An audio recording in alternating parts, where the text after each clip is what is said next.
చాలా మంది భర్తలు సోమరులై, బద్ధకస్తులై, త్రాగుబోతులై, కుటుంబాన్ని పట్టించుకొనక కుటుంబాన్ని వదిలేస్తే కుటుంబంలో పిల్లలు, భార్య, తల్లి, తండ్రి 3 పూటలు మంచి భోజనం చేయలేక, మరికొంతమంది 2 పూటలకు పరిమితం అయిపోయి, సరైన బట్టలు లేక, ఇంట్లో ఏమీ లేక, అప్పుల పాలైపోయి అనాథలుగా ఎంతమంది ఏడుస్తున్నారో, ఎంతమంది రోధిస్తున్నారో కళ్ళ ముందు చూడండి సమాజంలో.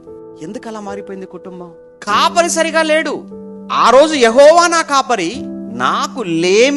నాకు లేమనేది లేదిక, ఎందుకంటే యెహోవా నా కాపరిగా ఉన్నాడు. ఇప్పుడు ఏ భార్య అయినా, ఏ కుటుంబం అయినా కానీ, ఇదిగో నా తండ్రి, నా భర్త నాకు కాపరిగా, మా కుటుంబానికి ఆయన కాపరిగా ఉన్నాడు, మాకే లోటు లేదు, ఇదిగో నా భర్త అండి, మా కుటుంబానికి ఆయనేనండి.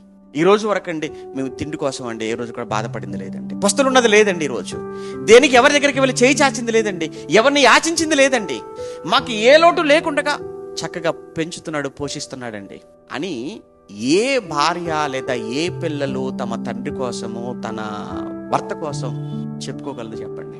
అది బాధ్యత. కాపరిగా నీ బాధ్యత అది. నీ దేహం మీద అధికారం ఎవరికి అప్పచెప్పాడు దేవుడు? భర్తకి. అది తనది. నీ దేహం మీద నీ భర్తకు అధికారం. నీ భర్తదైన దానిని మరొక పురుషునికి ఇవ్వడానికి వీల్లేదు, మహాపాపం. అలాగే భర్త దేహం పైన ఎవరికి అధికారం ఉందన్నాడు? భార్యకే గాని భర్తకు తన దేహం మీద అధికారం లేదు. అంటే ఈ దేహము ఖచ్చితంగా నీ భార్యకు మాత్రమే సొంతం. ఆమెను వంచి మరొకరికి ఈ దేహము సమర్పించావా, దేవుని దృష్టికి మహాపాపం. విడిచిపెట్టడు దేవుడు.